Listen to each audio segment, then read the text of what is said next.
venue pour une nouvelle conférence Pulp. Nous remercions Jean-Paul Boutier qui a gentiment accepté notre invitation. Et j'en profite pour remercier Cécile Chantre-Perdry qui a été l'entremetteuse pour permettre la réalisation de cette conférence, donc qui s'inscrit pour expliquer la présence de Jean-François Magnier à ma gauche, dans le cadre de la manifestation Un mois pour les détenus, puisque Jean-Paul Boutier est l'auteur de Petites fugues aux oubliettes, que vous pouvez retrouver donc à l'entrée du cinéma si vous souhaitez acquérir l'ouvrage, et dont on va partager quelques extraits pendant cette séance. Voilà.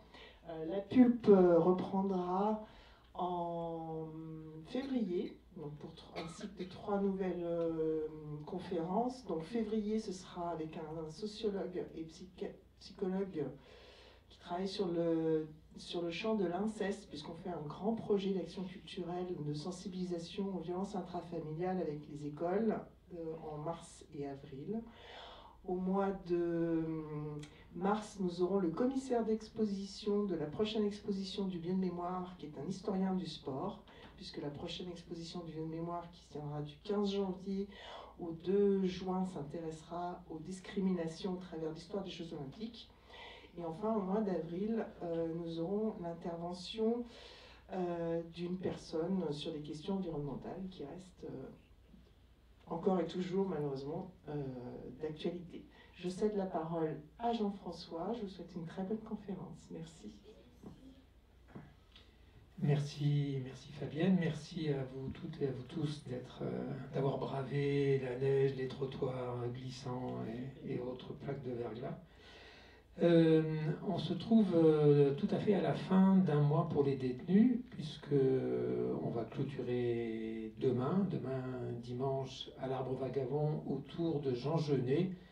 J'avais envie de terminer ce mois qui a été très riche, avec beaucoup d'interventions extrêmement diverses, et c'est comme ça que je voulais concevoir le programme. Mais terminer par de la littérature me paraissait pour une librairie tout à fait légitime. Donc on clôturera le mois pour les détenus demain à 17h à l'Arbre Vagabond avec la projection d'un film, enfin je dois dire du seul film que Jean Genet a tourné. Et puis il y aura aussi des lectures de textes de Jean Genet par Christophe Galland, qui est comédien et que certains d'entre vous et certaines peut-être vous connaissez. Voilà, je voudrais remercier vivement la Pulp, Fabienne et son comité, on peut dire, je ne sais pas, son groupe de travail en tout cas, et puis la Comcom du Haut-Lignon, et puis notre conférencier de se trouver là parmi nous. Comme disait Fabienne, il y a quelques exemplaires du livre dont vous voyez la couverture sur l'écran qui sont à votre disposition à l'entrée. Je me tiendrai à la sortie pour ceux qui souhaitent l'acheter. Et avant de laisser la parole à notre conférencier, je voudrais vous lire un texte. Un texte en introduction, un poème de Nazım Hikmet, qui est un poète turc qui est mort en 1963, qui a passé de très nombreuses années en prison ou en exil. À supposer que l'on soit en prison, que l'on frôle la cinquantaine, et que 18 années devront passer encore avant que les verrous ne soient tirés, pourtant, quand même, tu vivras avec le monde du dehors, avec ses hommes, ses animaux, ses luttes et ses vents, avec le monde d'au-delà des murs. Ainsi, où que tu sois, quelles que soient les circonstances, tu dois vivre, comme si jamais tu ne devais mourir. Bonne conférence.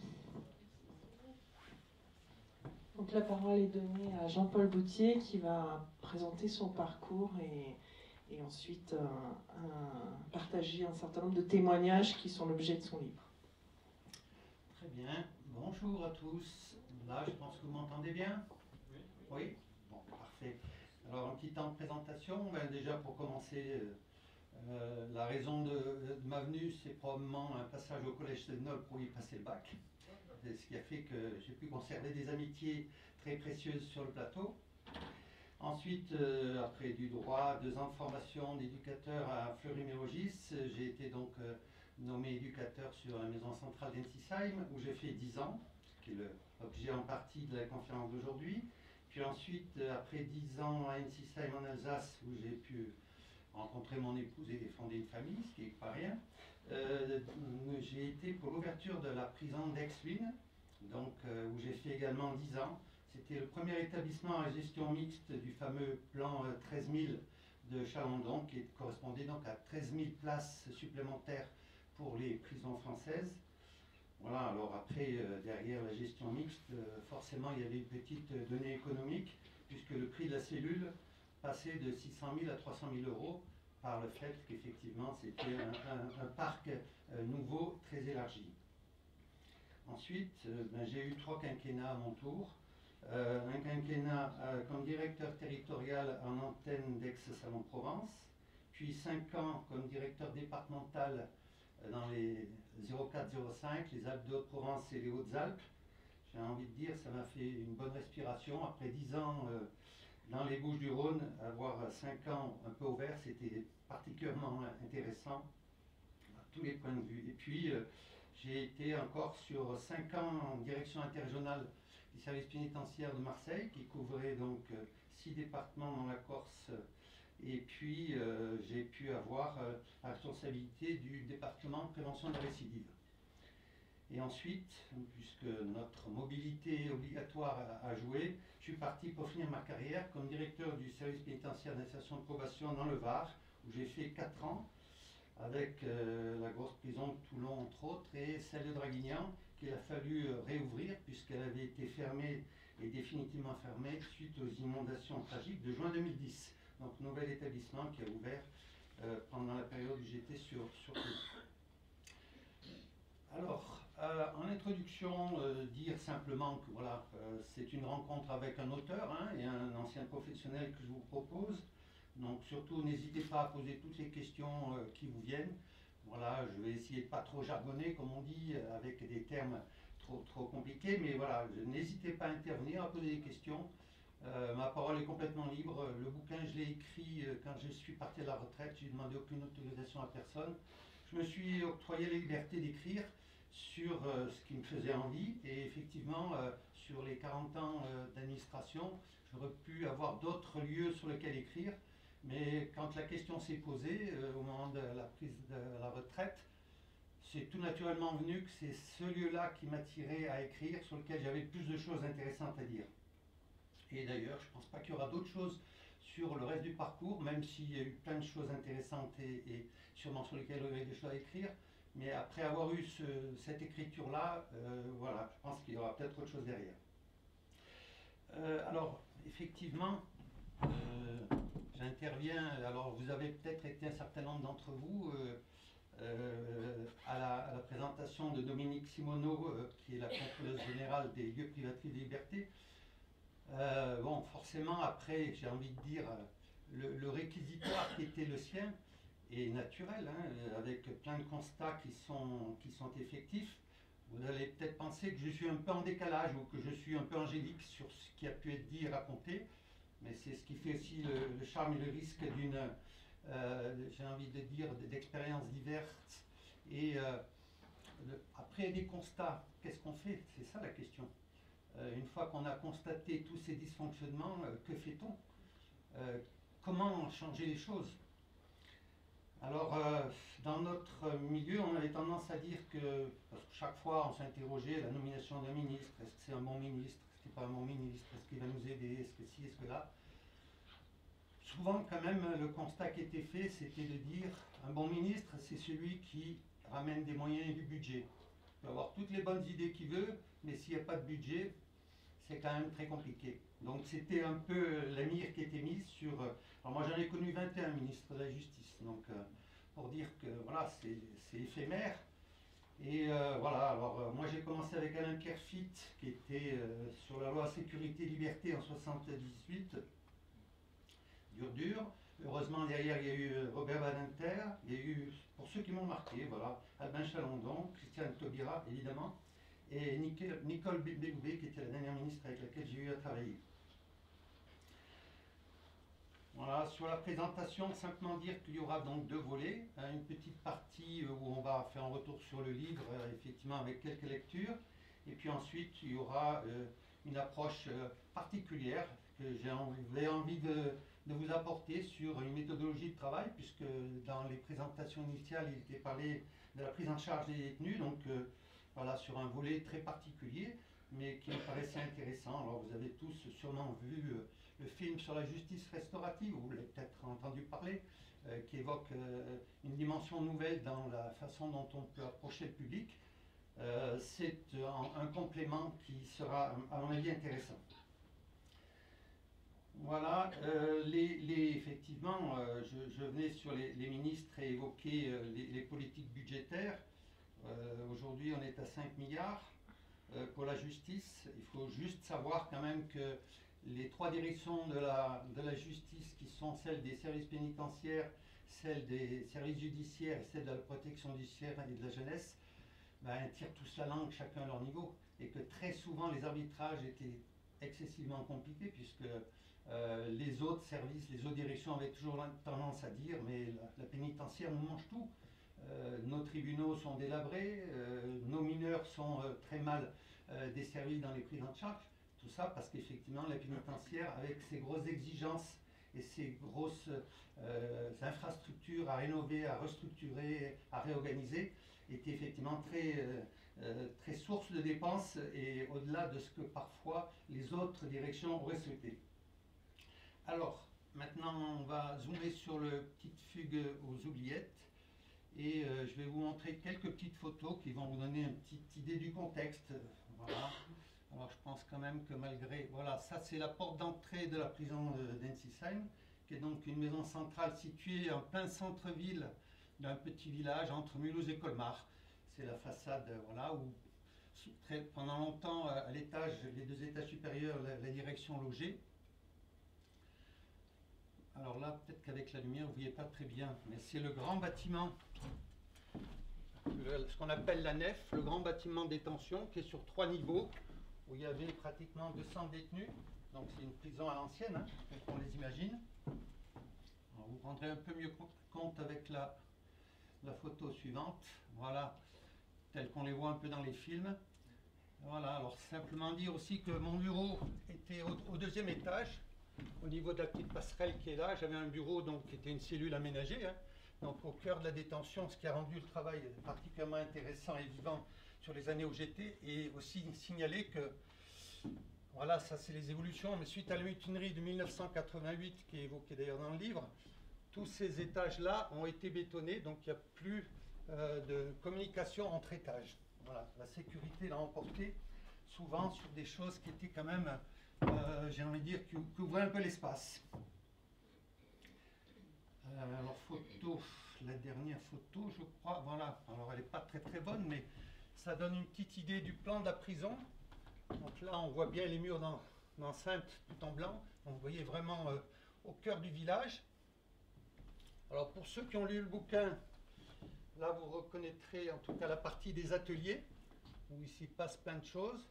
Là, vous avez le petit terrain de sport, cours de promenade, et le deuxième terrain de sport où il se pratiquait essentiellement le basketball, c'était plutôt là.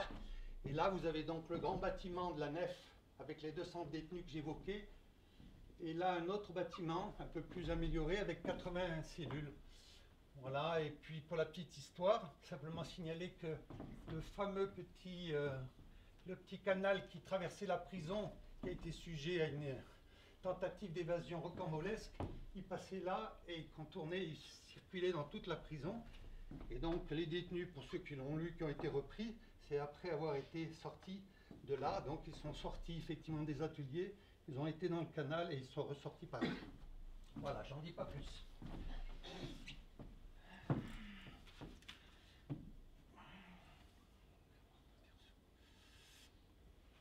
Alors je vous propose un petit medley. Au départ, je ne savais pas trop comment, et puis finalement l'inspiration m'est venue. Je vais reprendre des tout petits extraits de certains chapitres.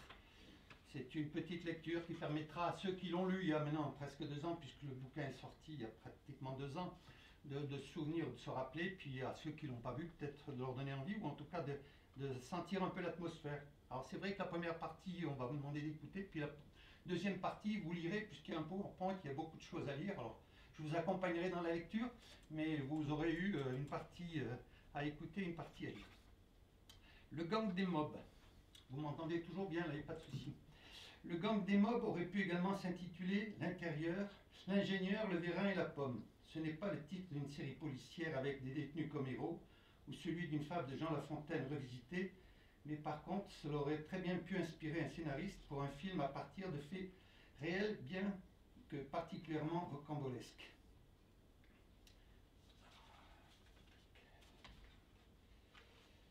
Toujours sur le gang des mobs.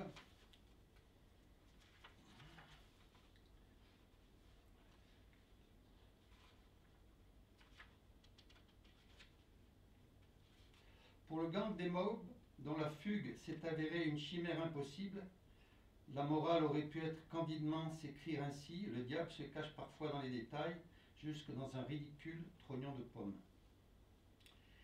Histoire d'écran. À la maison centrale d'Ensisheim, j'ai connu 3 types d'écrans. Le tout grand de la salle de cinéma, on y est, hein, sauf que c'était des vieux sièges en bois qui grinçaient abominablement, mais on avait un peu cette configuration-là, qui faisait un brin vieille France, puis la petite lucarne, installée précipitamment dans les cellules en 1985, avant de voir surgir les écrans d'ordinateur, juste avant l'arrivée du XXIe siècle.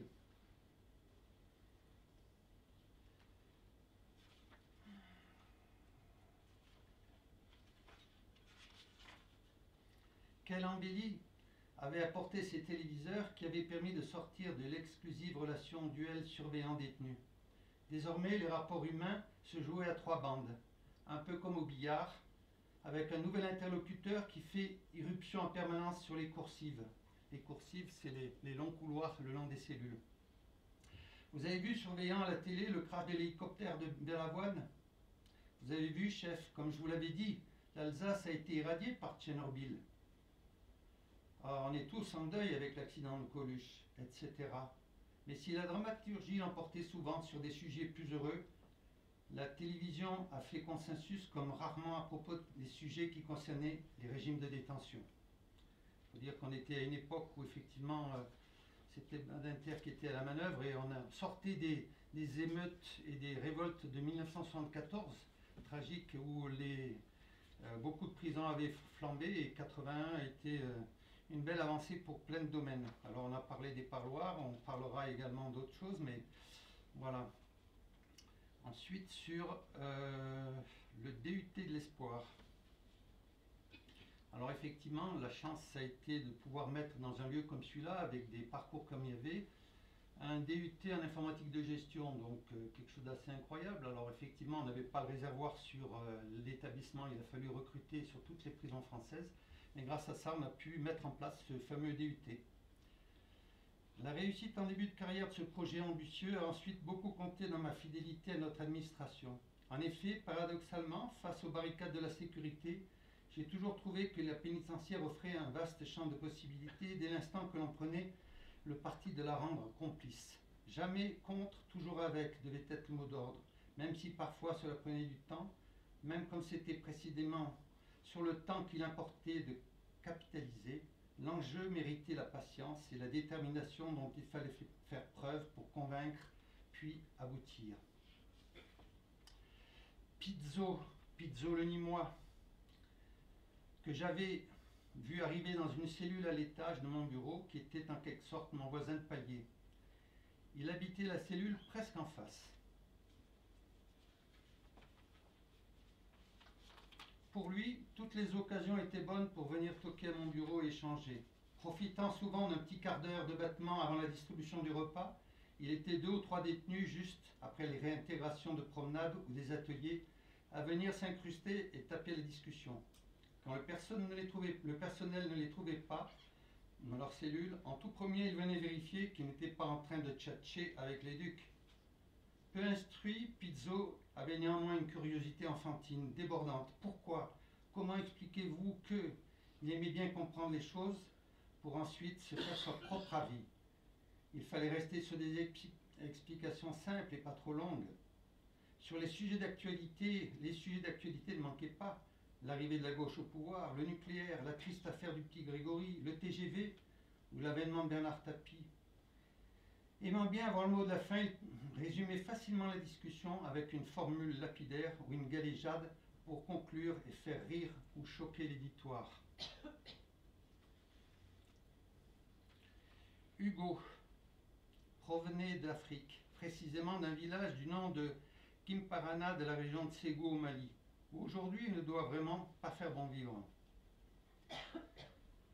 Hugo était un détenu atypique, taciturne puisqu'il ne se livrait pas. Les seules choses que je puisse raconter concernant sont purement factuelles. Un peu comme les marathoniens des hauts plateaux du Kenya, il était très fin et de petite taille. Il ne pouvait d'ailleurs être observé qu'à travers ses postures en cours de promenade, sa seule activité hors de cellule. Les jours de soleil, il sortait systématiquement pour profiter des chaudes radiations et renforcer son capital en vitamine D. Il était le seul détenu qui demandait parfois à réintégrer immédiatement sa cellule à peine après avoir humé l'air du jour, trop froid, trop humide. Les conditions météo ne lui convenaient pas. Il rebroussait alors chemin d'un pas assuré avant la fermeture des promenades.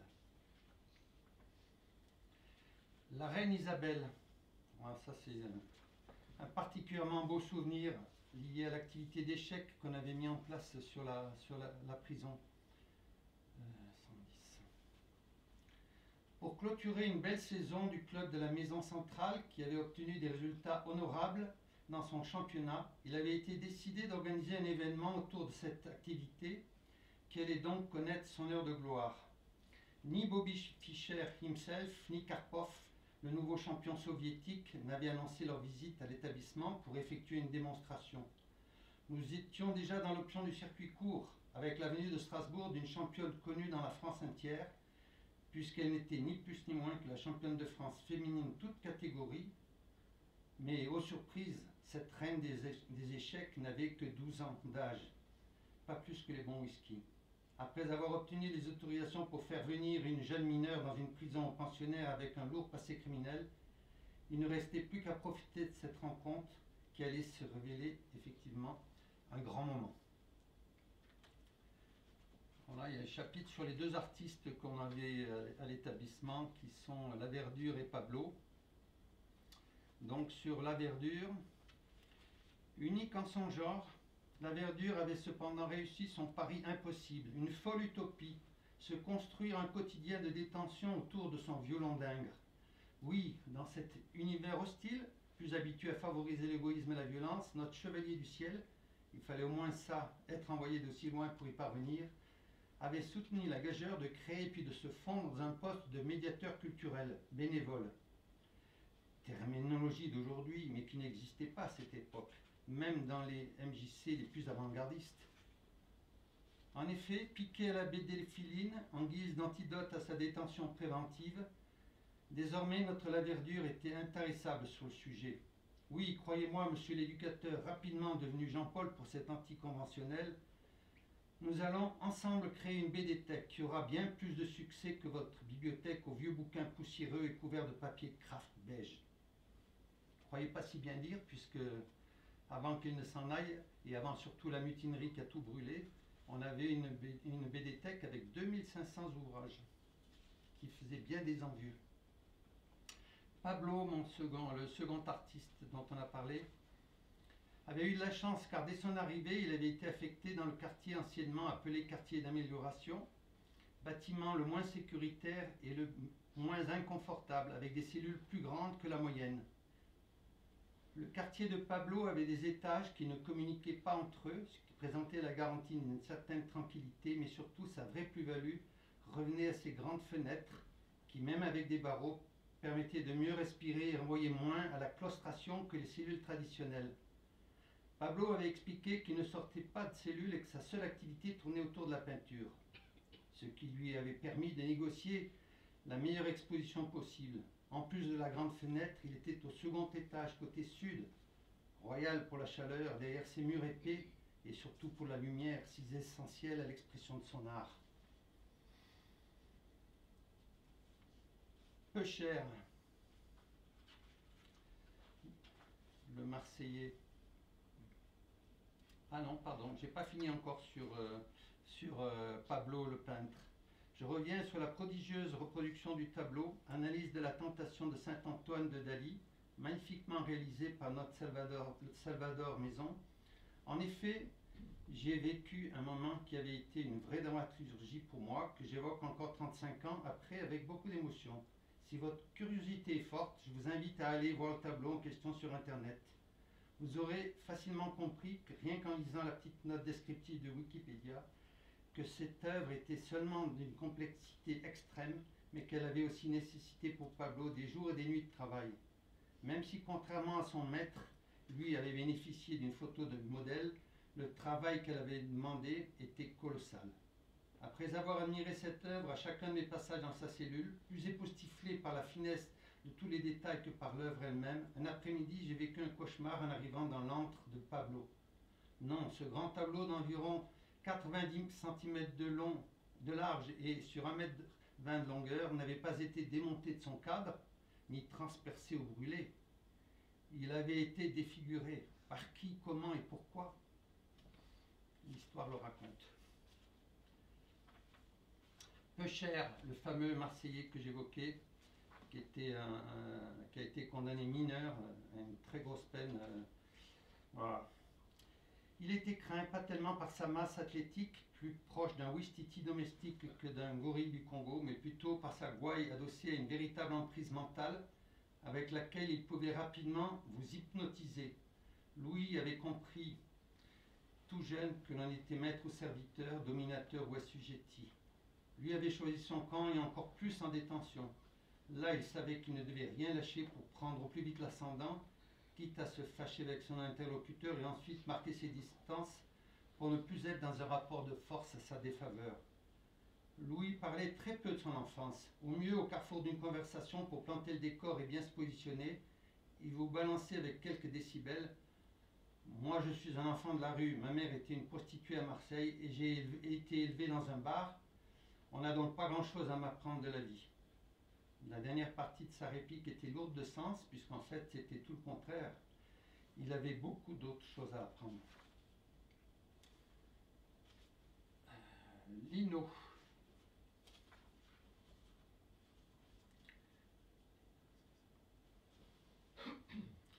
Heureusement, parmi ses acquis, donc on parle de Lino, il avait la valeur du travail. Pas question pour lui de rester en cellule à tourner comme un ours en cage. Il avait exprimé dès le jour de son arrivée sa volonté de travailler au plus vite pour occuper ses journées. Sa demande d'être classé, c'est-à-dire affecté aux ateliers, avait été accompagnée d'une exigence qui n'était encore jamais apparue jusque-là. Je ne veux pas être classé dans un travail payé à l'heure, mais je veux bosser là où on est rémunéré à la pièce. Il ne voulait pas perdre son temps avec des pauses café, ni être solidaire des travailleurs moins efficaces ou moins courageux. Il vous annonçait cash qu'il voulait se dépenser et s'occuper, mais aussi gagner le maximum d'argent. A priori, s'abrutir au travail, même avec des gestes très répétitifs, ne lui faisait pas peur. Jamais Lino n'avait cru aux chimères d'une éventuelle sortie anticipée. Son discours était dur, sans nuance. Je croque toutes les remises de peine que l'on veut bien me donner. J'accumule le maximum d'argent, sans trop se préoccuper des dédommagements de la victime. Et puis au moment de sortir, on verra bien. La seule perspective un peu surprenante mais concrète qu'il avait évoquée sans être précis, c'est qu'il aimerait ensuite travailler avec les chevaux. On avait évoqué une formation de maréchal ferrant. Lino avait un peu sur un coup de tête fait une demande pour finir sa peine dans d'autres lieux. C'était son troisième choix qu'il avait obtenu avec le centre de détention de Muret, près de Toulouse, où il est donc parti avec son partage, ses ombres et ses lumières. Ensuite, on va parler de Momo, qui lui aussi était un personnage, mais comme tous. Mais à qui voulait-il écrire? À ma fiancée, disait-il crânement. Momo n'avait préalablement demandé à lui relire le courrier de plusieurs pages qu'il avait reçu. Il avait déjà plusieurs mois. J'avais fini par comprendre que la fiancée était en réalité une cousine qui lui donnait surtout des nouvelles de toute la famille. Cependant, les bisous qu'elle lui adressait en fin de page sonnaient comme des paroles d'amour et de tendresse qu'il aurait eu tant envie d'entendre. J'ai dû également rédiger une lettre pour le président de la République, François Mitterrand.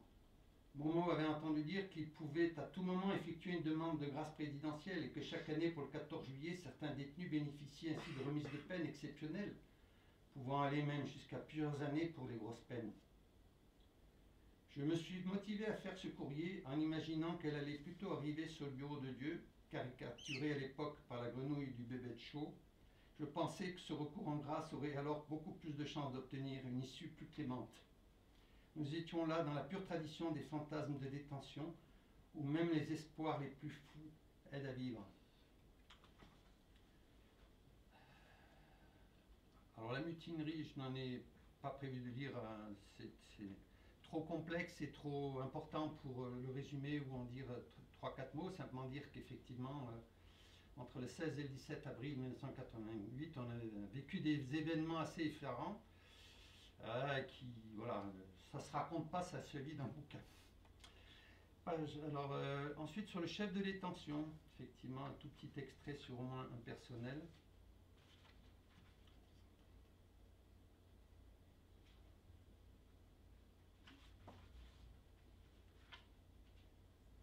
Monsieur Jean-Jacques était un homme de contraste, haut en couleur, comme souvent les Français originaires d'Algérie. Son accent, sa culture, son humour et son tempérament sentaient la Méditerranée, ce qui apportait un peu de soleil lors des longs mois d'hiver froid et humide d'Alsace. Il parlait fort en toutes circonstances, riait facilement et même parfois à gorge déployée. Son langage était toujours compréhensible mais très direct, avec des expressions imagées qui permettaient à son interlocuteur de ne pas lui faire répéter ce qu'il venait de nous dire. Rapidement, on pouvait percevoir son point de vue sur la question abordée. Le chef de détention était avant tout un homme de dialogue, l'essentiel de sa journée consistant à parler avec ses hommes, les personnels, ou avec les détenus. Alors tout à la fin du bouquin, il y a effectivement certains noms que j'ai pas pu esquiver de la liste qui était longue des portraits à faire.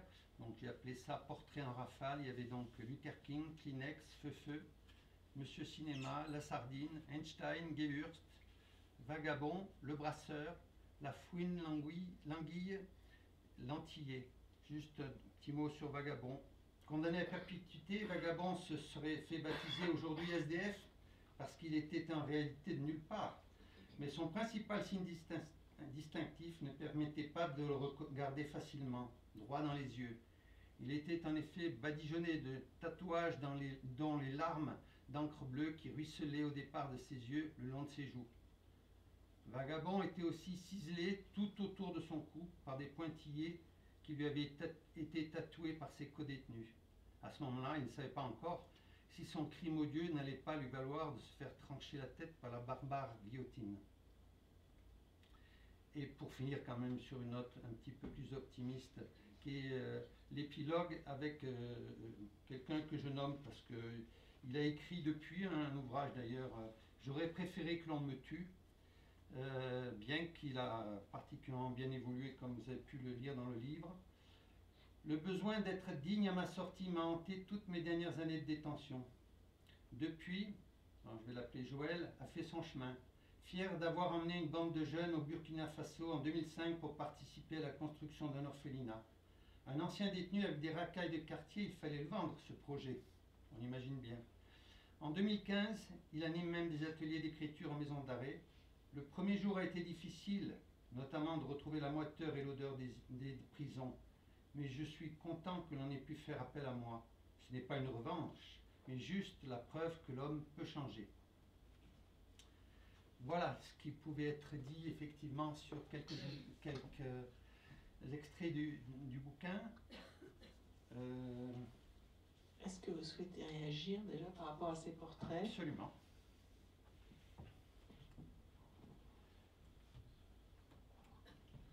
Alors c'était peut-être un peu une lecture un peu marche forcée, mais voilà, c'est pour donner un petit peu l'ambiance générale.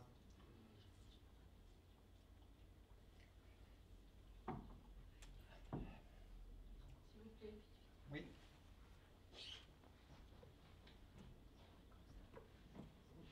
disiez qu'il y avait un détenu qui cherchait à venir vous voir le plus souvent possible dans votre bureau. Ouais. Il était libre de se déplacer à son étage?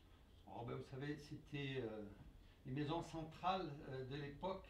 Déjà, ce que j'aurais peut-être dû dire en préalable, c'est que la chance de tous les établissements pour peine, hein, c'est pas d'aujourd'hui, c'est ancestral, que ce soit centre de détention ou maison centrale, qui sont des endroits où on purge la peine, on est un par cellule. Donc déjà, les questions de sécurité sont déjà un peu en dessous.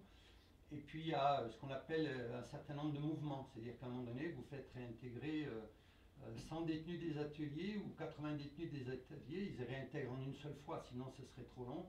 Et là, il y a un petit battement. Donc le temps que le surveillant aille au bout et réintègre tous les gars, puisque pratiquement c'était des étages à 80 cellules, donc le temps qu'il fasse toutes les cellules, il revenait au centre, il faisait le tour, et là, il y avait toujours un petit moment de battement.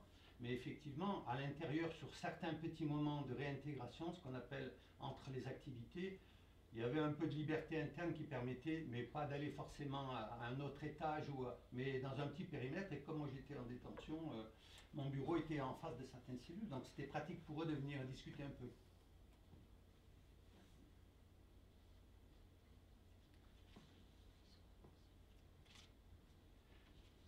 Est-ce que ce sujet a d'emblée enthousiasmé les éditeurs? Ah, bah, je peux dire que finalement, plutôt oui. Je connaissais rien, hein, j'avais même pas prévu au départ d'éditer, puisque au départ l'idée était simplement de faire un petit témoignage que j'aurais distribué à certains amis et puis à la famille. Puis chemin faisant, je me suis pris au jeu avec la petite discipline d'écriture que je m'étais imposée. Je me suis dit que ça allait peut-être le coup de l'imprimer donc, et de l'éditer. Donc du coup, j'ai contacté 5 éditeurs, un peu comme ça, à la petite franquette, parce que je n'avais pas de notion particulière et de connaissances sur ce monde-là. Et sur les 5, j'en ai eu 3 qui ont répondu positivement, alors avec des degrés d'exigence ou voilà, des conditions particulières, ce qui a fait qu'à un moment donné, j'ai dit oui à l'Harmattan, et puis c'est parti, le coup était lancé.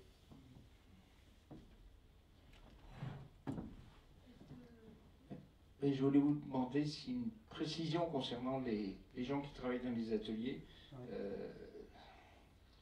peut témoigner que c'est pas tout pour le prisonnier quand même. Donc si vous pouviez apporter des précisions, ce serait peut-être pas mal, parce que celui qui veut mettre son pécule de côté, il y a la partie civile, il y a plein de choses. Vous expliquerez beaucoup mieux que moi ça. Oui, alors effectivement, alors sur les pour éviter les confusions. Oui, sur les salaires, déjà on est entre 40 et 50% du SMIC, hein, il faut être déjà clair. Alors il y a effectivement 10% des sommes gagnées qui sont systématiquement mises de côté pour le remboursement des parties civiles. Et puis ensuite, ben, effectivement, le détenu il doit payer parfois la location de télé. Alors je crois qu'aujourd'hui c'est 14 € par mois. Il doit payer, après le reste, c'est éventuellement ces extras qu'il décide de faire en termes de vestiments ou d'alimentation, etc. Mais globalement, voilà, c'est la norme est celle-là. Mais c'est un vrai sujet, puisque le garde des Sceaux actuel a l'idée de faire bouger les contrats de travail. Mais je crains qu'il se heurte à une difficulté qu'on rencontre depuis très longtemps, c'est qu'aujourd'hui, rares sont les entreprises qui sont friandes de venir donner du travail en détention, parce qu'il y a des très grosses contraintes au moment des livraisons, enfin voilà. Donc c'est très difficile de trouver des entreprises qui veulent travailler pour les détenus, même à un prix réduit. Donc s'ils rehaussent le tarif de rémunération au niveau du SMIC ou quelque chose comme ça, avec les droits du travail dedans, je crains que ce soit compliqué, quoi.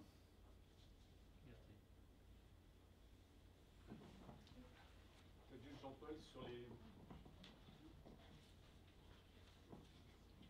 le rôle des familles de ces détenus.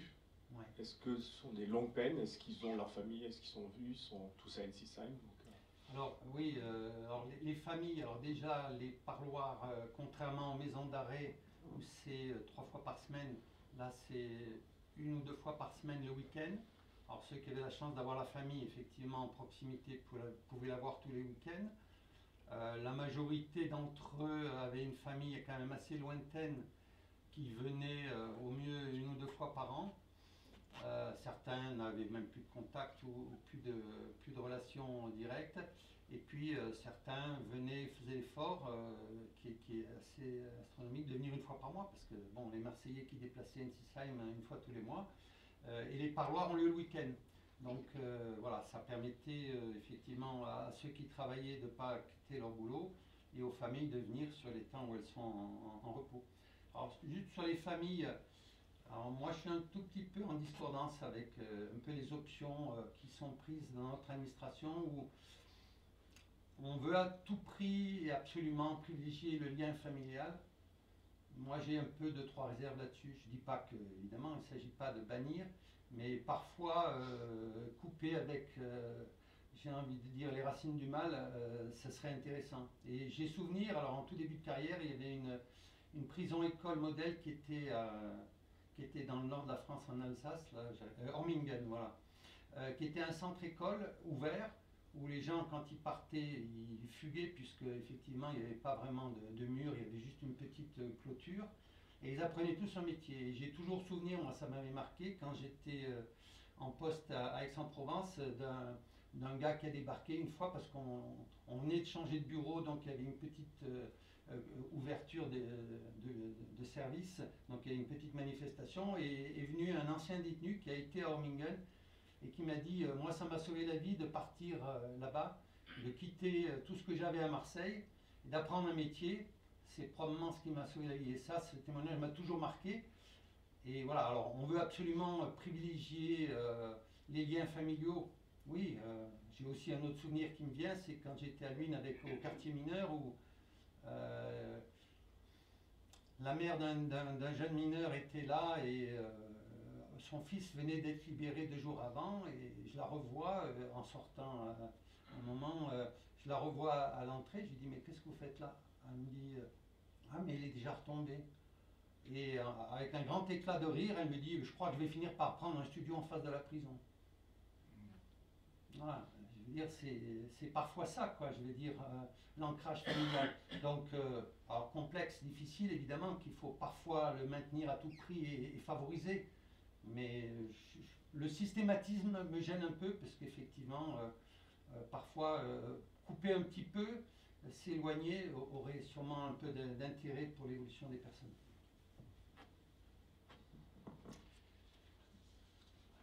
Bonsoir. Bonsoir. Est-ce que vous sentiez un désir de rédemption dans la majorité de vos détenus? En centrale, oh, la question est difficile. Hein. La question est bien difficile.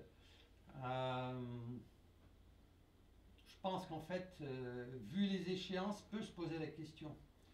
Parce que pour eux, il y avait déjà tellement d'années à vivre et tellement d'étapes à passer que j'ai envie de dire presque c'était de la fiction. Pour eux, c'était de la fiction. Déjà la sortie, ça leur paraissait surréaliste, puisque très très lointaine. Alors après, pour ceux qui étaient dans la tranche des fins de peine, il y avait un peu de tout, j'ai envie de dire. Je ne pense pas qu'il y avait de règles, mais quand même, un certain nombre d'entre eux avaient mûri, puisqu'évidemment, ils avaient fait 10 ou 15 ou 20 ans de prison, donc ils avaient mûri et ils avaient vieilli, et ils avaient un peu plus envie de tranquillité que de se retrouver à nouveau dans les 400 coups. Aller jusqu'à la rédemption, ça me paraît peut-être un peu fort comme mot, on va dire.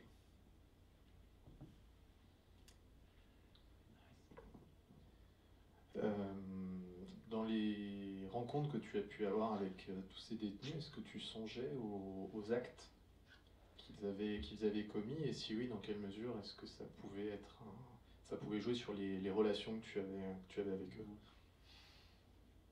Alors, oui, ça c'est toujours un débat qu'ont même les professionnels, c'est quand ils rencontrent pour la première fois les détenus aux arrivants, ce qu'on appelle quand quelqu'un arrive en détention, que fait-on quoi?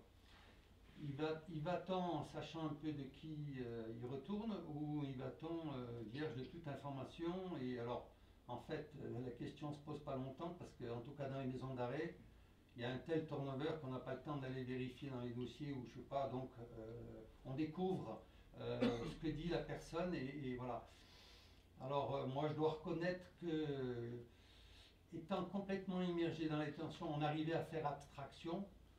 Après, forcément, quand il y a quelques détenus très très médiatiques qui avaient défrayé la chronique et dont on entendait parler très régulièrement, on y pensait, mais je crois que ça ne changeait pas la manière d'approcher les choses. Même si à certains moments on se disait, voilà, il faut, je veux dire, voilà, on ne peut pas aller avec légèreté sur certaines choses, sur des situations trop, je pense à des gens qui avaient fait des meurtres d'enfants et tout ça. Si un jour il venait à être évoqué, fait ou voilà, récidive ou je ne sais quelle question un peu forte, là il fallait y arriver armé, ou en tout cas en ayant bien réfléchi à la question avant, sans s'avancer comme ça complètement dans l'aventure.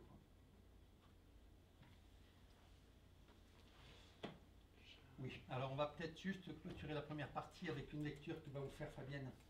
Donc, à la demande de Jean-Paul, je vous lis Sortir de l'ombre. C'est le portrait de Sylvain Châtelet, extrait d'un article de Sonia Ford Libération de 2014.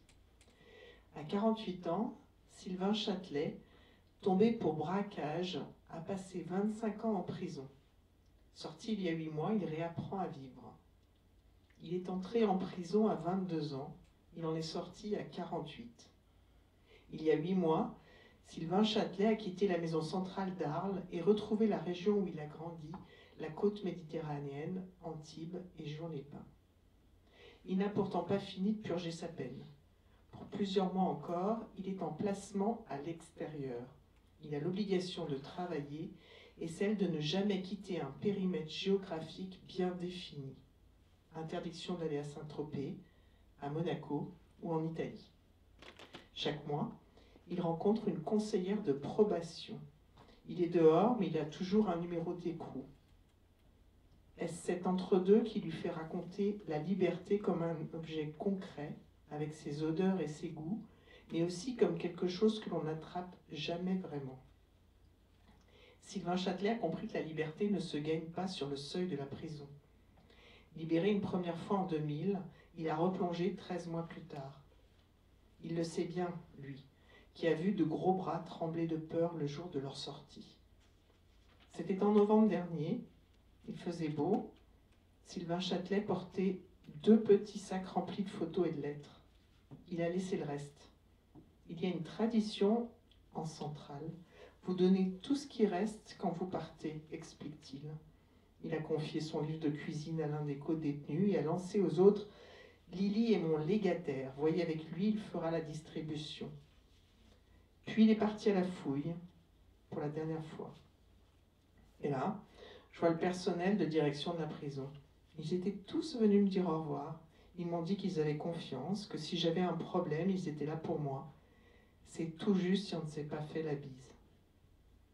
Dehors, sa mère l'attendait. Elle l'a toujours attendu, n'a jamais raté un parloir.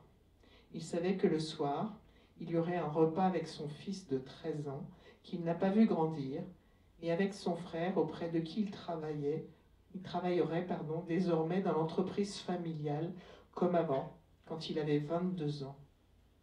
« Quelle chance que vous soyez là », a dit Sylvain Châtelet à sa mère. Il sait qu'il n'est pas un sortant de prison ordinaire. Il évoque ceux qui n'ont rien ni personne à retrouver et qui embarquent leur boîte de café soluble chicorée en sortant. Il faisait beau.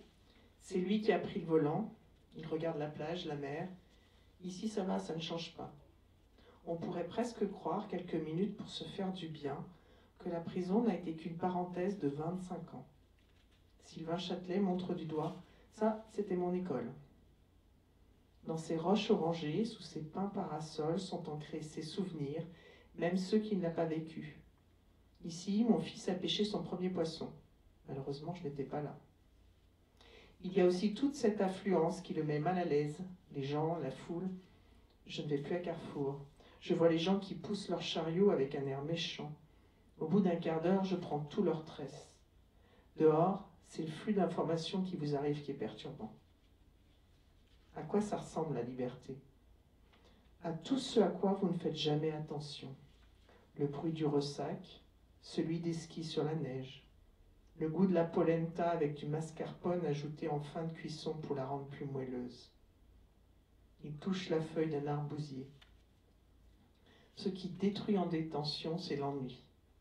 Il a passé son bac et un BEP horticulture. Ma liberté de mouvement a été restreinte. J'ai trouvé des palliatifs pour ne pas trop en souffrir. Il a beaucoup cuisiné. Pour lui, pour ses co-détenus, parfois même pour les surveillants. Notre espace de liberté, il était là. On recréait un cocon familial à l'intérieur. On était quelques-uns à bien s'entendre. On faisait du sport ensemble, on s'arrangeait pour aller aux douches en même temps. On prenait de grandes bassines, on lavait notre linge ensemble comme en Afrique. On prenait les mêmes tours au parloir. Ça permettait à nos familles de se connaître. Parfois, ça gênait le personnel pénitentiaire parce qu'il voyait qu'on était unis. Dans ces moments-là, on faisait tomber les murs. En décembre, Sylvain a dit à un ami, « Au Japon, le 1er janvier, ils se mettent face à la mer pour voir le soleil se lever. » Alors, au petit matin, de ce premier jour de l'année, ils sont montés sur le plateau de la Garoupe. Seulement, je n'avais pas pensé que les arbres avaient 10 ans de plus. On n'a rien vu du tout. Pendant 25 ans, la vie de Sylvain a été suspendue. Le temps ne s'est pas arrêté pour autant, lui jouant parfois des tours. J'ai toujours un temps de décalage. Je vais à la poste, il n'y a que des machines.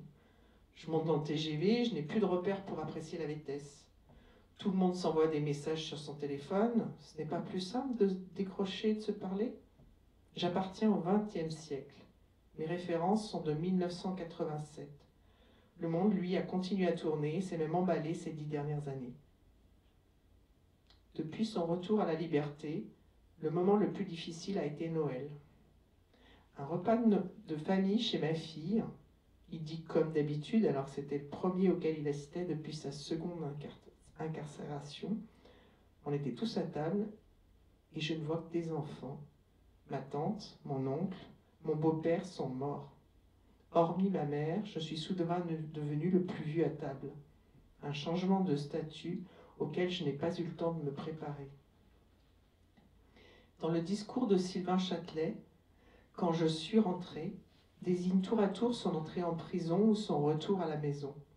Certains détenus passent de si longues années en détention qu'ils finissent suradaptés au milieu carcéral. Beaucoup ressentent une grande angoisse au moment de sortir. Sylvain dit ne pas avoir eu peur, pas comme son voisin de cellule.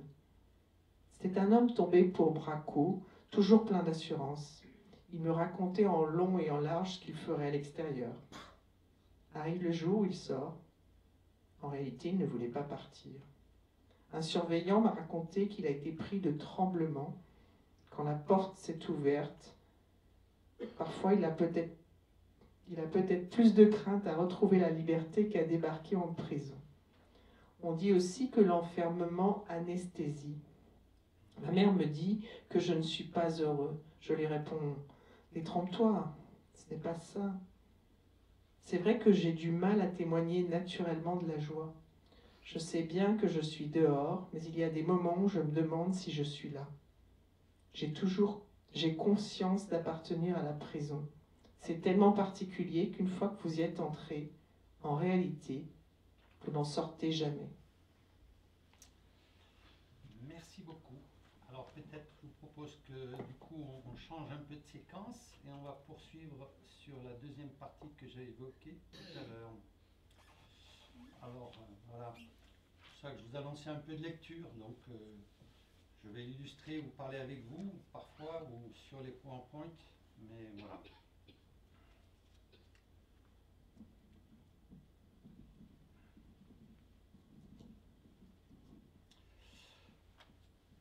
Bien, donc nous y sommes. Quelques réalités et constats dans la prise en charge des détenus. Alors on va faire un petit survol, je ferai rapide parce que voilà, il ne s'agit pas d'avoir une photographie complète, mais quand même un petit décor. Donc ce que vous ne savez probablement pas, c'est qu'on parle toujours des détenus évidemment, mais qu'il y a 245 000 personnes sous main de justice en France, puisqu'on a ceux qui sont à l'intérieur, donc les détenus, et ceux qui sont en milieu ouvert. Donc toutes les personnes également prises en charge par l'administration pénitentiaire, les services pénitentiaires d'insertion et de probation, ce sont donc 180 000 personnes suivies en milieu ouvert. Vous laisse faire le détail des différentes catégories, sachant que la grosse évolution de ces dernières années, ça a été le bracelet électronique. Donc effectivement, une belle alternative à la détention avec ses avantages et ses inconvénients, mais qui permet à la personne de ne pas être complètement désocialisée tout en ayant un suivi de la justice.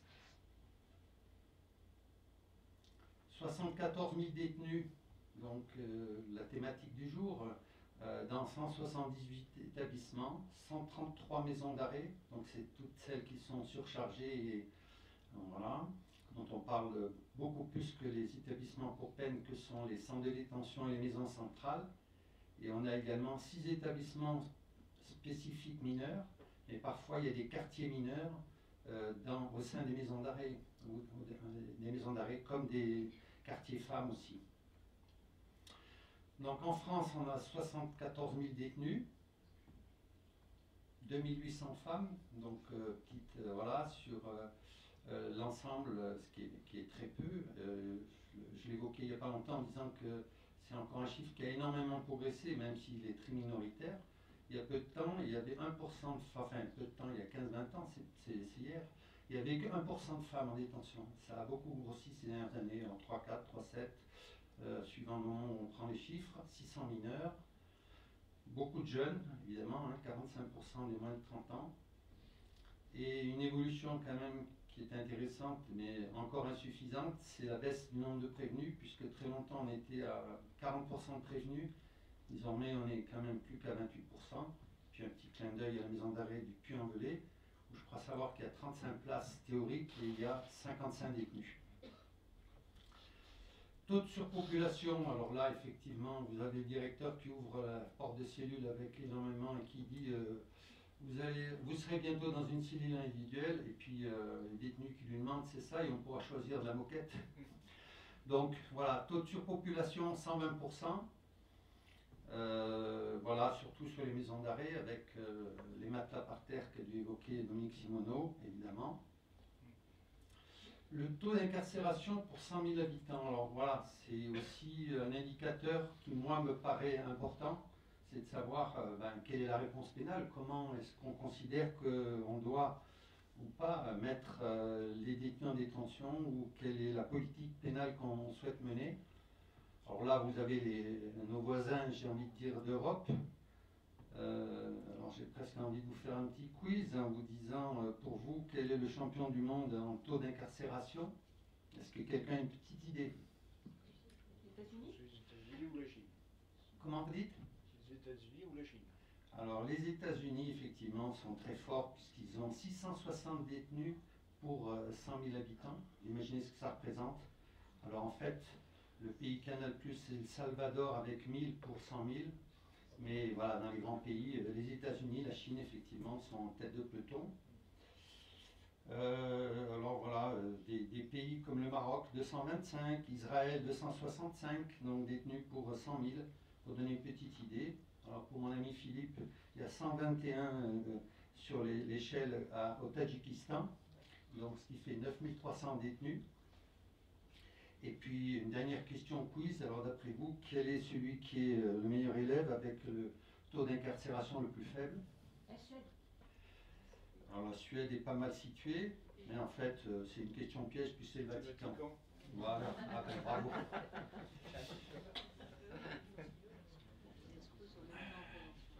Alors quels sont les personnels pour s'occuper effectivement de ces détenus? Vous avez le décompte qui est là. Alors, dont on dit toujours qu'ils sont insuffisants. Alors voilà, toujours le problème des arbitrages. Hein.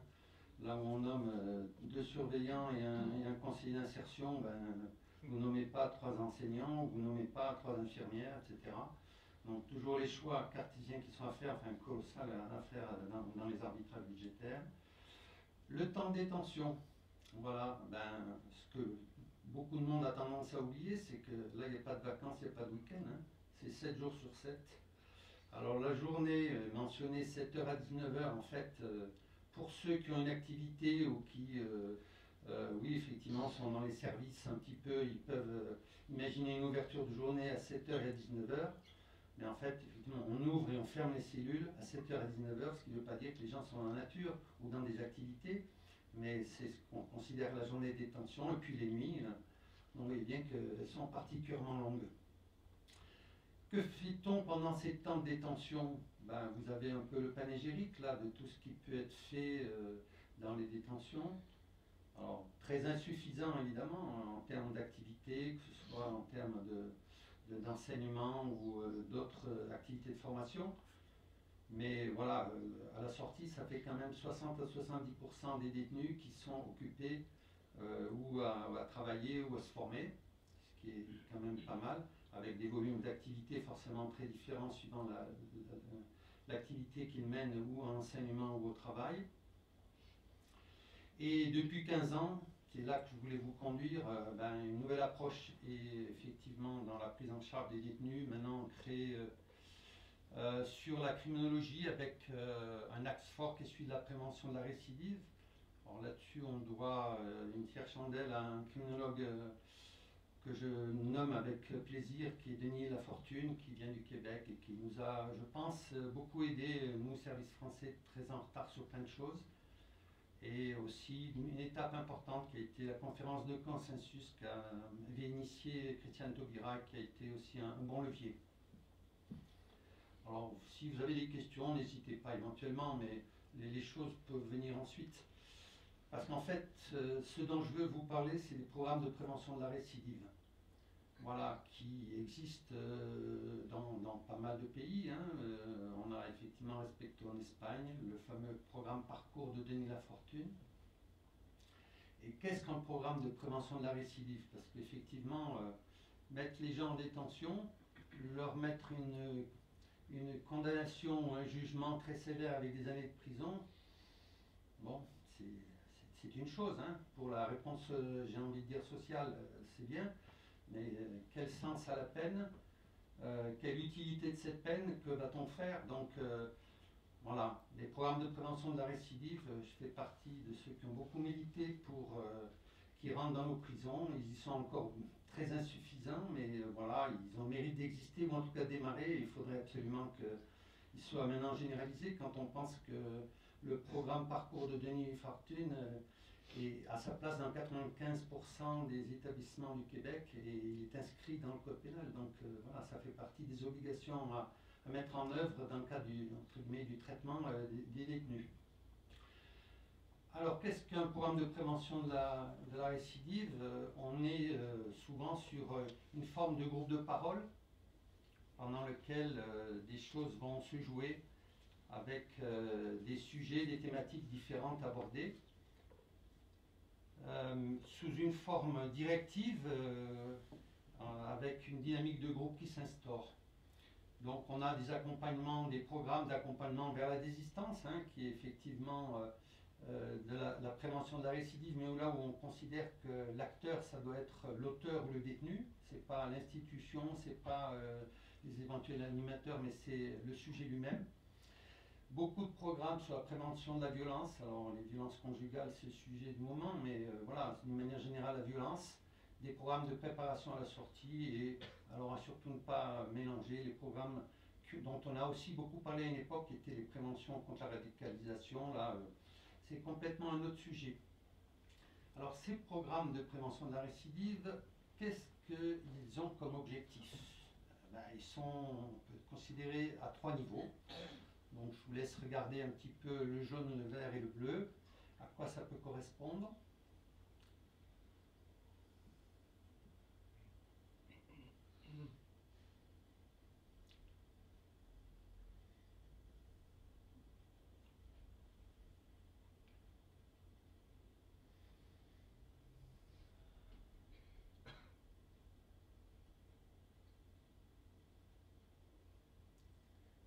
Ensuite, qui anime effectivement?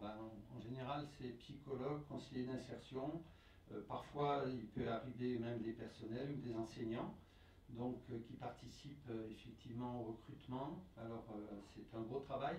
Et en fait, ces programmes de prévention de la récidive, Denis Lafortune nous a appris quelque chose de très intéressant, c'est que contrairement aux idées reçues, ou ce qu'on pourrait imaginer comme ça, un peu brut de décoffrage, c'est que ils sont encore plus importants et percutants s'ils sont proposés à des gens qui sont loin de la, j'ai envie de dire, loin du compte et loin de la réflexion qu'ils ont pu mener en détention. Donc on pourrait penser que ceux qui effectivement sont déjà interrogatifs sur leur avenir, qui n'ont pas forcément un gros casier judiciaire et tout ça, seraient plutôt la cible favorite. Eh bien non. En fait, il faut aller débusquer ceux qui sont les plus délinquants, entre guillemets, ou en tout cas les plus loin de l'insertion, pour leur proposer ce type de module. Et pour, j'ai envie de dire, sous-tendre tous ces programmes de prévention de la récidive, il a fallu mettre en place et généraliser une formation à l'entretien motivationnel. Alors c'est quelque chose d'assez incroyable, mais en quelques années, tous les personnels d'insertion et une frange de personnel de surveillance a été formée à l'entretien motivationnel. Alors c'est résumé avec une petite niaiserie, comme disait Denis Lafortune, mais c'est la maman qui s'adresse à l'enfant en disant « Comment il faut que je te parle pour que tu comprennes ?» Et l'enfant qui dit « Autrement ». L'entretien motivationnel, c'est précisément ça. Une autre approche, une autre manière de s'adresser au public. L'entretien motivationnel, donc là je me permets de dire parce que c'est quand même Miller et Rolnick qui sont des universitaires et psychologues anglais et américains qui ont développé cette théorie-là, ont des choses très, très fortes et très importantes.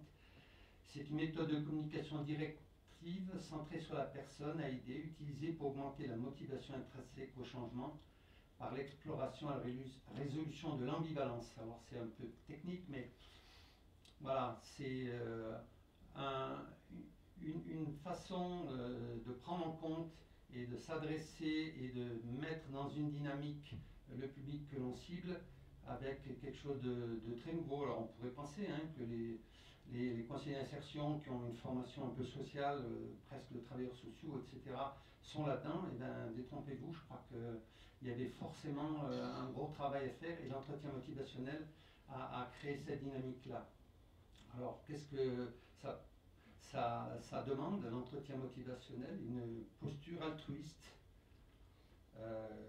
forcément un souci du devenir de l'autre, une attitude non jugeante portée vers l'écoute. Alors on pourrait penser que c'est évident, mais loin s'en faut. C'est tellement facile quand vous êtes fonctionnaire vous-même et puis que vous avez quelqu'un qui vient de commettre des faits, effectivement de l'emmener directement sur la culpabilisation et je ne sais quoi. Voilà, il faut considérer qu'il y a un travail à faire, mais c'est un travail au long cours. Pour ça, il est nécessaire d'avoir un long cheminement et en amenant la personne à participer elle-même, à se valoriser. Parce que parfois, souvent, ils ont l'impression qu'ils ne seront pas capables, ils n'ont pas les outils, ils n'ont pas les moyens, ils n'ont pas la connaissance, ils n'ont pas la culture, ils n'ont pas de la famille, l'encadrement familial, etc. Et bien voilà, l'entretien motivationnel nous apprend et nous donne les outils pour essayer de valoriser et au contraire renverser la vapeur. Et pour ça, quelques petites clés qui sont quand même importantes, puisque ce que j'ai oublié de dire effectivement sur Miller et Rolnick, c'est que ces méthodes-là ont été initiées dans les années 1990 aux États-Unis et dans d'autres pays en direction des addictions, donc de tous ceux qui avaient effectivement des problèmes d'addiction à la drogue. C'est par là que l'entretien motivationnel est rentré, qui maintenant a tendance un peu à déborder au-delà de ce seul secteur. Voilà, et il est important, effectivement, dans le travail qui peut être fait en direction des personnes, de parler des problèmes du quotidien. Pas trop partir dans du théorique, mais toujours coller effectivement à leurs difficultés du quotidien et rebondir à travers. Alors vous allez voir après les petits exercices que je vais vous proposer. Voilà, et l'entretien motivationnel, pour finir, est dans cette dynamique-là, la roue du changement. C'est-à-dire qu'on a plusieurs étapes, soit la personne est encore, entre guillemets, sur sa chaise longue, couchée, en train de dire tout va bien, pas de problème, oubliez-moi, soit elle est dans la phase qu'on dit de contemplation où elle hésite, elle se cherche, elle n'est pas encore, elle est voilà, très interrogative, ou alors elle commence et elle se dit oui, je suis décidée, il va falloir faire des choses, je me rends bien compte que voilà, il y a des choses qui doivent bouger. Et puis ensuite, il y a le travail de préparation, puisque ça, c'est pas quelque chose qui se décrète et qui se décide comme ça en très peu de temps, c'est un long parcours. Donc c'est j'y travaille. Et puis après, effectivement, avoir bossé à l'idée de pouvoir changer certaines habitudes, certains comportements, certains fonctionnements, certaines façons de penser, etc., ben, j'agis et j'y vais, je me jette à l'idée de changer.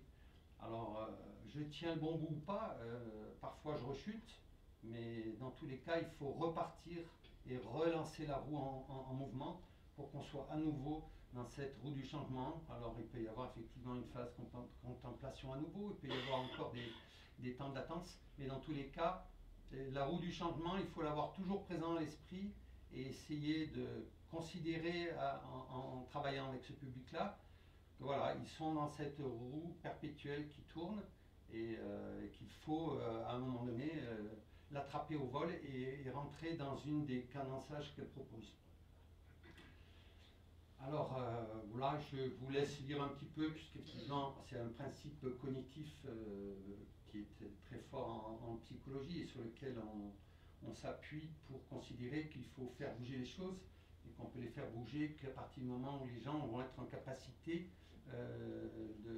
d'imaginer des changements de comportement et parfois des changements d'idées, des changements fondamentaux dans leur vie.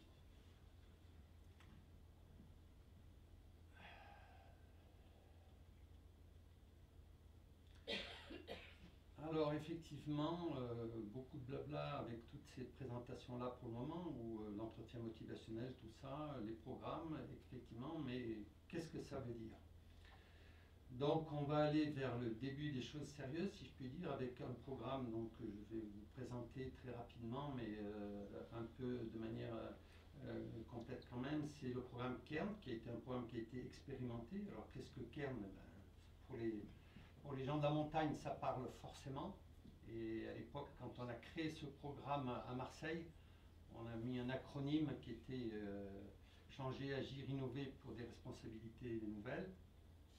Voilà, le programme Kern qu'on a pu lancer et initier sur Marseille et puis qui ensuite a été repris ici ou là, ou d'autres programmes, puisque maintenant il y a énormément d'hybridation du programme, j'ai envie de dire, du programme initial de Denis Lafortune.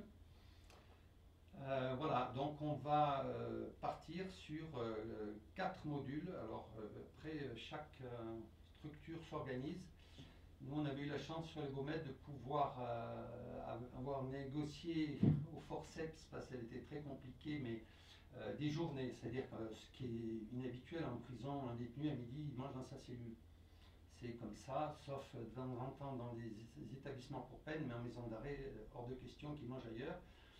Et plutôt que de faire un séquençage en 8 modules, on avait regroupé ça sur 4 modules avec un partage d'un repas en commun à midi, ce qui était doublement intéressant pour la dynamique de groupe. Mais voilà, ça peut se décliner d'une manière ou d'une autre. Donc sur 4 modules que comportait ce programme-là. Alors, programme ambitieux, hein, bon, dont on peut imaginer qu'il faudrait souvent le remettre sur l'établi, mais voilà, c'est en tout cas l'architecture sur laquelle il était basé. Je prends conscience de mes actes, voilà, parce que curieusement, et voilà, quand on discutait notamment avec certains jeunes, on était, dire, un peu effarés de la différence que pouvait y avoir entre le discours de celui qui était passé à l'acte et avait voilà, commis certains délits et comment lui le retranscrivait, quoi. Donc c'était doublement important effectivement d'à un moment donné pouvoir marquer ce qu'était effectivement le passage à l'acte. Alors la place de la victime et de son vécu, alors ça c'était toujours un module très, très fort, très important parce que est quelque chose qu'on ne travaillait pas avant. La place de la victime, très rarement. Alors effectivement, je vais dire un peu hypocritement, on disait souvent aux détenus, vous savez, voilà, si vous remboursez vos victimes, ça fera des dettes en moins dehors quand vous sortirez, certes. Et on disait, c'est aussi des bons points que vous marquez pour un projet de sortie en considérant que vous êtes dans une dynamique, effectivement, j'ai envie de dire, de prise en compte de ce qu'était la victime et pourquoi. Et alors là, je vous amène sur un petit exercice. Donc ça fait partie des petits exercices qui étaient faits et réalisés avec les détenus quand on était dans ces groupes de programme. Il fallait qu'ils essayent de sectoriser et de nommer comment est-ce qu'ils voyaient chacune des propositions qui étaient là, comment est-ce qu'ils la situaient, est-ce que c'était une parole ou quelque chose qui était dite qui avait tendance à blâmer ou à minimiser ou autre. Voilà, une espèce de nomenclature sur laquelle on essayait de les faire travailler pour voir ce qui pouvait être. Voilà, et là, c'est un travail de fond très très important. Alors ça, c'est un des exercices qu'on avait. Et donc le troisième module qui est je construis mon avenir. Donc là aussi ce qui était particulièrement intéressant, c'est qu'on avait pour mettre en valeur l'exemplarité,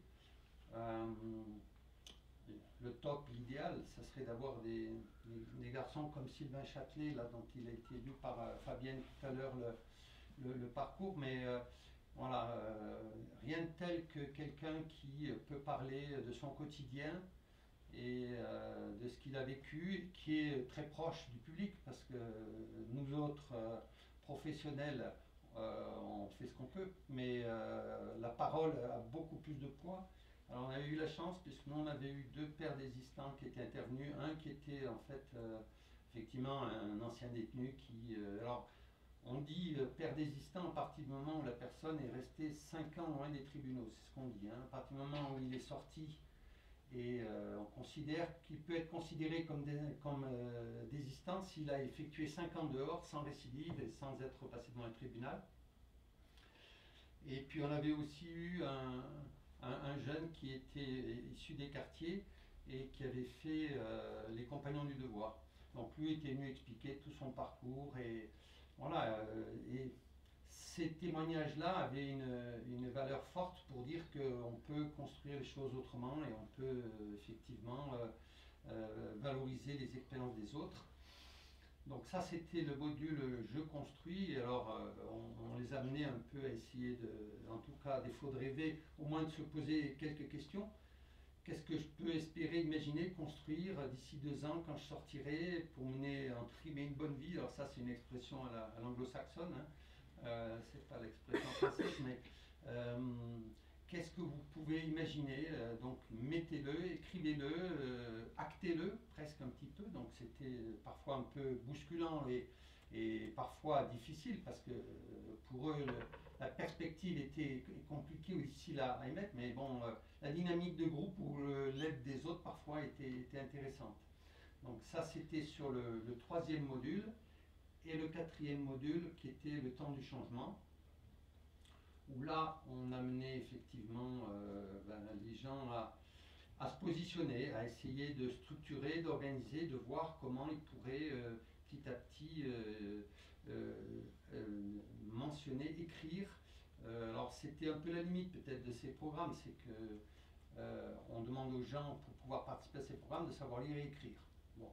C'est quand même 80-90% des gens qui sont en détention, heureusement, mais ces programmes-là, puisqu'il y avait un travail personnel à faire un peu en cellule et en groupe, il fallait qu'ils aient au moins ces conditions minimum pour pouvoir travailler sur ces sujets-là.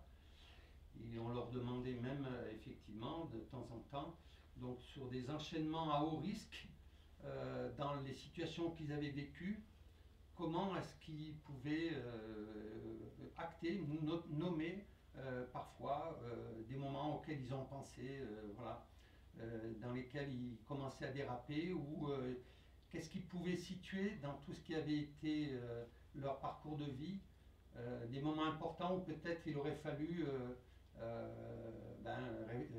j'ai envie de dire, respirer un bon coup, j'en sais rien, mais en tout cas, comment est-ce qu'on peut, à certains moments, se poser des questions sur 100 ans, en voyant les choses.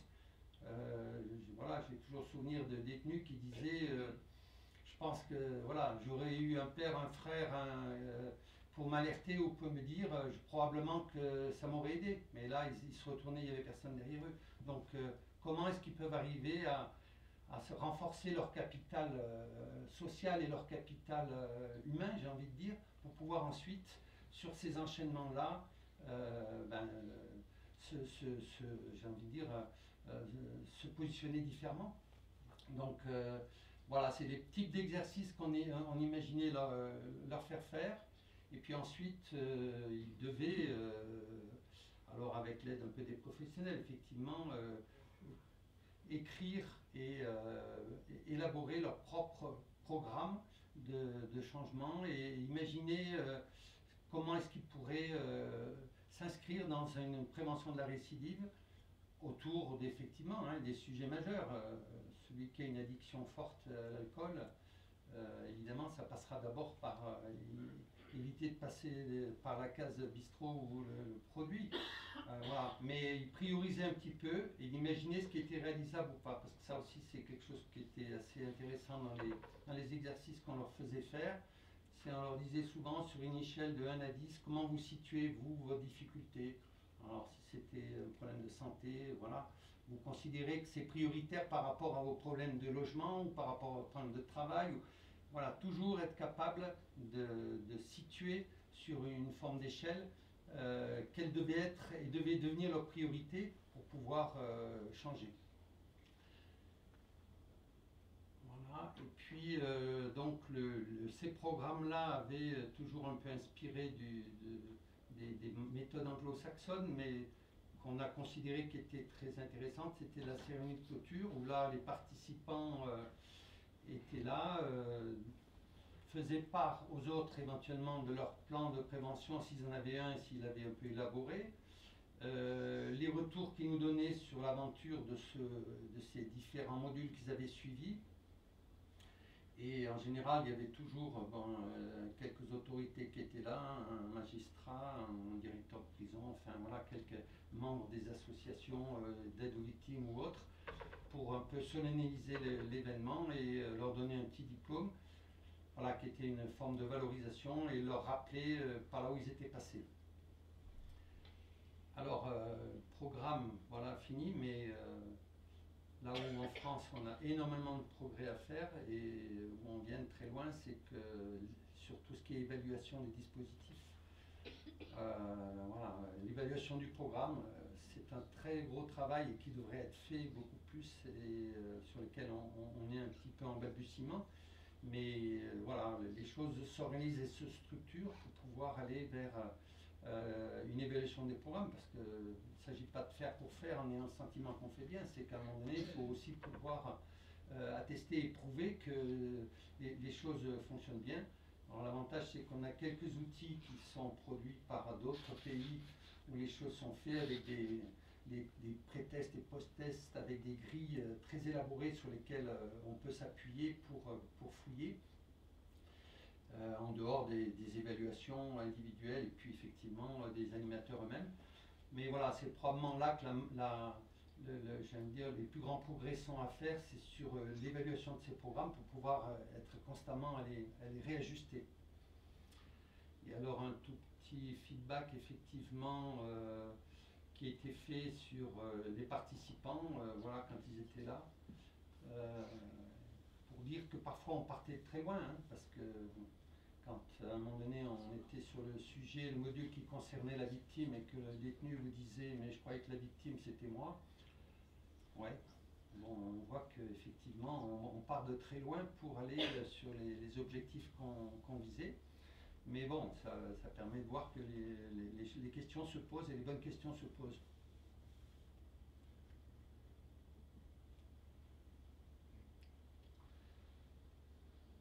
Voilà, et pour finir la présentation, encore une petite citation.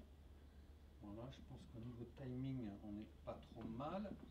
Et voilà, alors s'il y a l'une ou l'autre question qui doit être posée, n'hésitez pas encore. Je pense que on peut encore disposer d'un petit moment. Voilà. Voilà, alors dire simplement que, un peu en complément, actuellement, ces programmes-là sont encore très exceptionnels dans les détentions. On en trouve très peu. Alors heureusement, c'est des initiatives faites un peu par certains services et certains établissements qui imaginent et puis conçoivent un petit peu des programmes à leur manière à eux. Donc c'est une bonne manière de se l'approprier. Mais voilà, sur les cohortes de détenus qui passent dans les prisons françaises, avant de considérer que un bon nombre de détenus ont bénéficié de ces programmes, on a encore un très très long chemin à faire. Mais voilà, je pense qu'il est important et je crois que les professionnels se sont beaucoup mobilisés au moment de l'entretien motivationnel.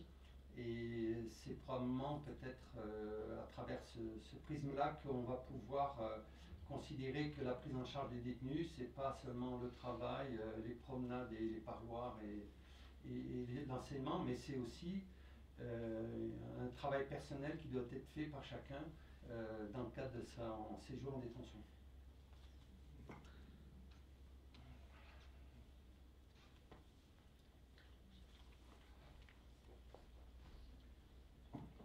Oui, est-ce qu'on pourrait savoir le taux de récidive en France? Ah, ouais. Je l'avais lu, mais le problème du taux de récidive, c'est qu'en fait, normalement, quand on parle de récidive, c'est forcément la commission des mêmes faits.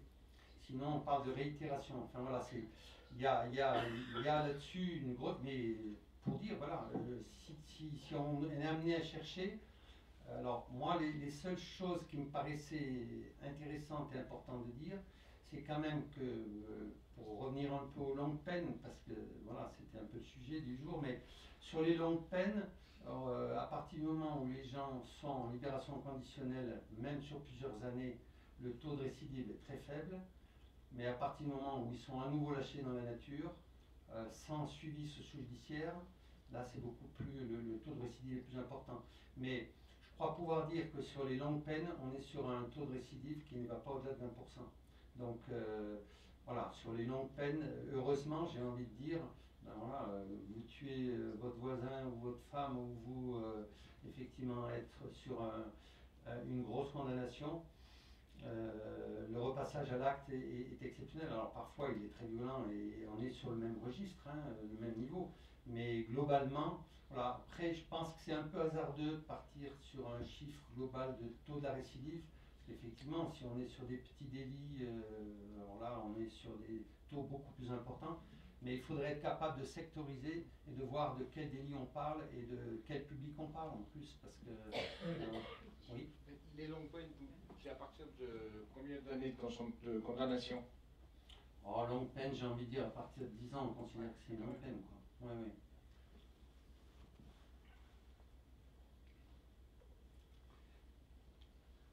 Jean-Paul, est-ce que sur la dernière partie là, que tu as présentée, oui. Est-ce que ces programmes de récidive en termes d'enseignement sont des choses qui commencent à irriguer dans les formations initiales, que ce soit pour les personnels éducatifs et peut-être c'est aussi important pour les personnels, je ne sais pas si on catégorise comme ça, mais les personnels de détention. Pas de gens qui ont peut-être 15, 20, et je pense que c'est important de le faire, à écouter ce que tu as présenté, mais également dans les formations initiales de ces personnels. Même si c'est, si je ne me trompe pas, c'est encore assez balbutiant chez nous, si oui. je comprends ce que tu en disais en terminant ta présentation. Oui, alors effectivement, désormais, ça a complètement irrigué, intégré les programmes de formation à l'École nationale d'administration pénitentiaire qui est à Agen. Après, ce qui est, voilà, je vais même vous faire une petite confession, mais ce qui est très difficile, c'est un peu comme pour toutes les réformes, quelles que soient les institutions, c'est de faire bouger les choses très fortement. Quand j'étais à la direction interrégionale, j'avais réussi à convaincre mon directeur interrégional qu'il fallait donner l'ordre et la consigne que 10% des effectifs du temps de travail devait être consacré à ces programmes de prévention de la récidive. mais effectivement à moyen constant. Vous ne pouvez pas leur dire vous allez faire des programmes et on va vous donner 10% de personnel en plus. Par contre, ce qu'on disait, voilà, vous avez 80 personnes à suivre, je donne un exemple, peu importe, eh ben, vous allez considérer qu'effectivement vous conservez ces 80, on ne va pas vous alléger pour autant, mais on considère et on acte et on officialise qu'au lieu de les voir tous les mois, ben, vous allez les voir toutes les 5 semaines ou toutes les 6 semaines pour vous dégager du temps pour faire ces programmes de prévention de récidive. Eh ben, voilà, force est de constater que, j'ai envie de dire, la léthargie et les instances, les rétrofreins, alors syndicales à tout niveau, hein, je veux dire, se mettent en route et on n'y est pas arrivé. Alors, et moi, quand j'ai été directeur, effectivement, sur mon dernier poste dans le Var, ciel que j'ai galéré pour arriver à mettre en place ces programmes-là, alors que, bon, c'était, j'ai envie de dire, c'était mon credo majeur, c'était mon engagement et mon militantisme local. Mais voilà, j'ai beaucoup, et alors j'imagine bien les endroits où c'était perçu par d'autres, voilà. Alors c'est très compliqué, mais je pense que là-dessus, c'est probablement un peu la difficulté de l'administration, hein, je dire pas, c'est que vous pouvez balancer le meilleur ordre ou la meilleure consigne à un haut niveau, le frein, j'ai envie de dire, institutionnel et des acteurs. Voilà, alors une petite anecdote aussi, bon, qui illustre un petit peu, c'est parce qu'à un moment donné, il s'est posé la question pour moi, est-ce qu'un jour vous allez diriger un établissement pénitentiaire? Bon, et c'est vrai qu'à un moment donné, je me suis posé la question, et quelque chose qui m'a fait dire que définitivement je ne dirigerai jamais un établissement pénitentiaire, c'est quand un jour à la maison d'arrêt de Gap, pourtant les conditions étaient un peu plus favorables pour le personnel, quand ils m'ont vu arriver, puis bon, avec quelques idées pour faire un peu bouger les choses, les gens m'ont dit, oh attendez, oh, directeur, là, vous allez vous calmer, nous, on est les propriétaires, vous êtes locataires, hein. Dans 3 ou 5 ans, vous n'êtes plus là, nous, on est là encore dans 20 ans. Donc, je crois que ce jour-là, j'ai bien compris que, voilà, j'avais un peu idée à un moment donné d'aller sur un centre-école qui était celui de Casabianda, qui est une ferme-école, à la limite, c'est un établissement que j'aurais aimé, mais voilà.